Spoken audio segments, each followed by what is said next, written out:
当冬天降临北欧，整个世界仿佛被按下了静音键，白雪无声地覆盖着森林、湖泊与屋顶，像是一场盛大的沉睡。而我们的旅程也在这个纯白季节的深处悄然开启。第一天，我们从赫尔辛基 Helsinki 出发，搭乘芬兰航空一路向北，目的地伊瓦洛机场 Ivalo Airport， 芬兰最北端的空中门户，也是通往拉普兰 Lapland 深处的起点。走出机舱的那一刻，空气清冽而纯净，伊瓦洛机场到了。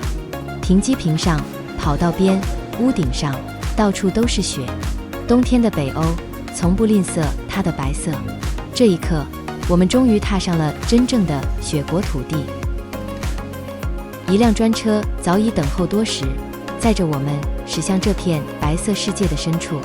窗外没有城市，没有喧嚣，只有无尽的白桦林和沉默的雪原。就在途中，天空飘起了纷纷大雪，雪花迎面飞来，像无数颗细小的星星坠落人间。北欧的冬天不是冰冷的，而是一种安静的陪伴。而真正的拉普兰故事才刚刚开始。So it take about like maybe 30 minutes to reach to the places called Barents Safari. It's still in Norway. 我们还在那个挪威的这边。今天我们将越过芬兰的边境，进入挪威的最北部希尔克内斯 Kirkenes。迎接我们的不是普通的交通工具，而是一排整装待发的雪地摩托。穿上防风服，戴上头盔，跨上摩托。接下来我们将以最北欧的方式驰骋在这片冰雪荒原之上，四周没有路，没有界限，只有一望无际的白色。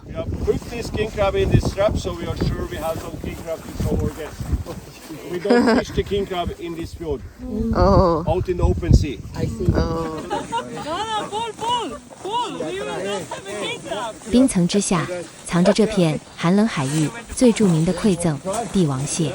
当地渔民熟练地凿开冰面，拉起沉甸甸的蟹笼。一只只巨大的帝王蟹在冰雪中挥舞着长腿，仿佛来自深海的神秘使者。When you hold the king crab, hold it under the body like this, so he don't reach you with his big claw. Hold it under the body. This claw he used to crush thing if you want to eat. The smaller one is like a scissor cut in small pieces before you eat. 这些深海巨兽如今成为我们餐桌上最鲜美的奖赏。回程途中，夕阳下的雪原，挪威的夜才刚刚开始，而这时候下着纷纷大雪，形成了无尽头的白色大地。今天我们再次跨越国境，回到芬兰的拉普兰，那片被称为欧洲最后一片荒野的白色大地。厚厚的积雪柔软而蓬松，像是大自然最纯净的画布。按下自己的手印，这个看似无聊的小动作，在这片无人踏足的白色世界里，留下一点属于自己的印记，也是一种小小的仪式感吧。今天的目的地是一座藏在雪林深处的哈士奇农场。这些哈士奇天生属于雪地的精灵，眼里闪烁着对奔跑的渴望。它们不怕寒冷，反而在冰雪中显得格外精神。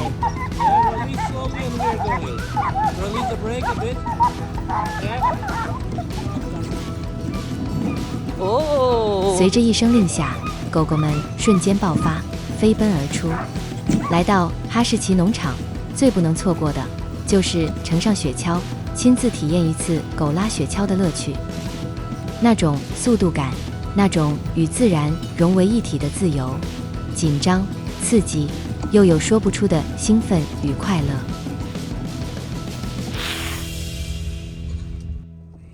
当哈士奇的奔跑声渐渐远去，我们带着满心的兴奋与些许疲惫，驶向今晚的栖身之所。暖黄的灯光从木屋的窗户透出，映照着漫天飞舞的雪花。在拉普兰的第4个清晨，我们迎来了一个特别的礼物，一个难得一见的日出。清晨的雪地上，远处忽然闪起了金光，那是今天的日出在这片极北之地，如此珍贵，如此美丽。当那抹金色终于跃出地平线，哇，美耶！哇，谢谢。队友突然高興地高歌起來。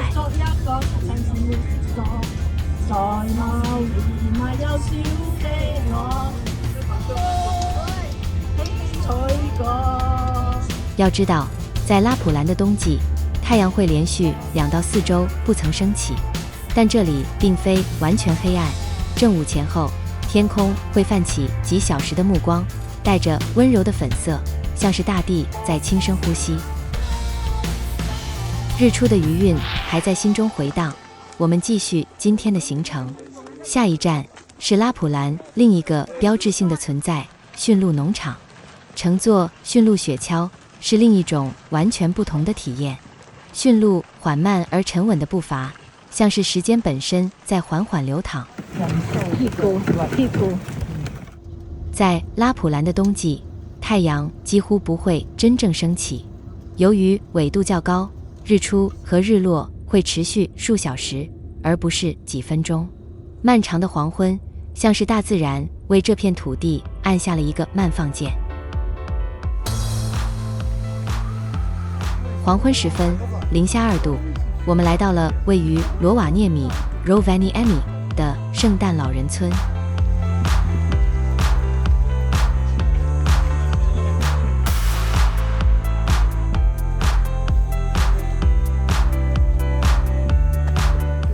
So guys, this one is the artist circle. You are inside, right? You are inside the artist circle, and this one you're stepping out on the outside of the artist circle. 在圣诞老人村的地面上，有一条清晰的红线，北极圈纬线，北纬66度33分07秒。跨过这条线，我们就正式进入了北极圈。虽然只是一步之遥，却是地理意义上的一大步。在圣诞老人主邮局挑了一张明信片，寄出来自北极圈的祝福，也留下一份属于自己的纪念。清晨的拉普兰 Lapland， 雪花依然没有停歇，眼前的世界依旧是那片熟悉的黑白，白色的雪，黑色的树，灰色的天空。有人问，这样的景色是否有点单调？但当我们真正走进它，才会发现，这种极致的简约，反而有一种难以言喻的幽静与优美。今天的行程从一场与北极动物的约会开始，我们要前往的是世界上最北端的动物园——拉努阿野生动物园 （Ranua Wildlife Park）。这里生活着众多北极圈内的稀有动物，它们才是这片雪原真正的主人。他说有3只。So cute！ 一从天洞出来。映入眼帘的是那在枝头跳跃的伶俐小鸟，芬兰人叫它们 Linnud。在这片白色世界里，它们是灵动的色彩。而当你看到雄壮的北极熊时，才会真正感受到什么叫北极之王。它们在这片冰雪中悠然自得，每一步都散发着与生俱来的威严。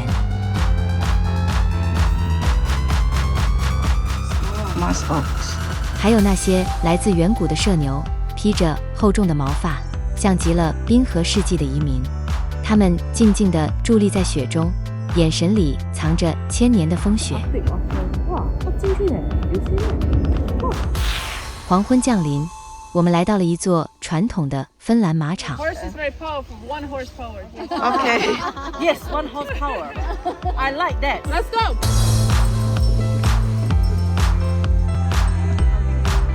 Oh yeah. Yeah. 这里的马儿披着厚厚的冬毛，安静地等待着今晚的客人。坐上传统的马拉雪橇，铃铛在寂静的暮色中轻轻作响，像是拉普兰在轻声诉说着古老的故事。坐在木板上，从雪坡上滑下来，那一刻，所有人都变回了孩子，笑声在雪地上回荡。在这个世界里，快乐有时候就是这么简单。当夜幕完全降临，篝火被点燃。买碗快做嘅嘢，肉一開啊！我们围坐在火堆旁，用最传统的方式烤香肠，火焰跳跃，香气四溢，手中是热腾腾的食物，身边是温暖的同伴。这一刻，寒冷与温暖同时存在，却让人感到无比踏实。带着烤香肠的暖意，我们漫步走向今晚的归宿。This is the glass hotel we are staying. Very beautiful. Wow, lovely, lovely. 拉普兰的夜晚从不寂寞，雪花虽然停了，但流下来的雪依然蓬松柔软。我们小心翼翼地在雪地上留下自己的脚印，歪扭的痕迹，像个孩子一样，笑得格外开心。Too slippery 啊！ Yeah, I can't see. 来，你要开。哇，睡，你们在这边 stay 多一下，可能还会再出来的。而今晚最大的惊喜还在等待着我们。天气放晴，星空璀璨，有人惊呼：极光！绿色的光带从天际升起，缓缓舞动，像是天空的精灵在轻声歌唱。这一刻，所有等待都变得值得。在拉普兰的夜晚，我们终于见到了那道梦寐以求的光。下一集，我们将穿越三国边境，走进挪威的峡湾小镇，探访北极之门特罗姆瑟 （Tromsø）， 最后抵达波罗的海 （Baltic Sea） 的中世纪童话塔林 （Tallinn）。敬请期待《穿越北极圈》下集。